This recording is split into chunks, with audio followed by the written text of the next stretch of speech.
तेव्हा मराठा समाजाचा घटक म्हणून आपण या रॅलीत सहभागी झालो आहोत असं आशिष शेलार यांनी म्हटलेलं आहे। दरम्यान हजारो जण आहेत ते दादर भागातून देखील या मराठा समाजाच्या रॅलीमध्ये सहभागी झालेले आहेत। इथला आढावा घेतलाय आमचा प्रतिनिधी अक्षय कुडकेलवारनं।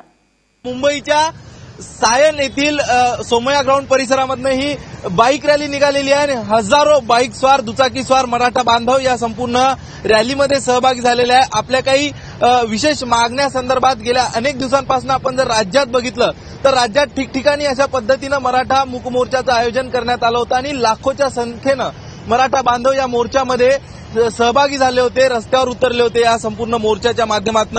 मात्र याच संदर्भात जर या मागण्यांची पूर्तता सरकारनं अधिवेशनापर्यंत केली नाही तर मुंबईमध्ये सुद्धा भव्य दिव्य प्रमाणात अशा प्रकारची एक रॅली काढण्यात येईल आणि याच रॅली संदर्भात जनजागृती करण्याकरता आज या ठिकाणी एक मोठी अशी हजारो दुचाकी स्वार ज्यामध्ये सहभागी आहे अशा पद्धतीची एक रॅली मुंबईमध्ये काढण्यात आलेली आहे, ज्यामध्ये आपण बघू शकतो एक अतिशय शिस्तबद्ध पद्धतीने कुठल्याही पद्धतीची नारेबाजी न करता मराठा बांधवांनी या रॅलीला सुरुवात केलेली आहे।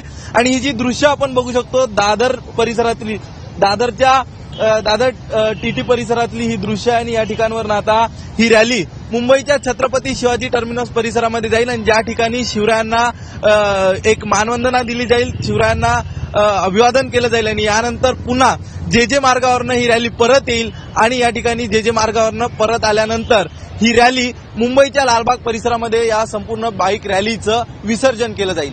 नारायण परमारसह अक्षय कुडकेलवार, एबीपी माझा, मुंबई।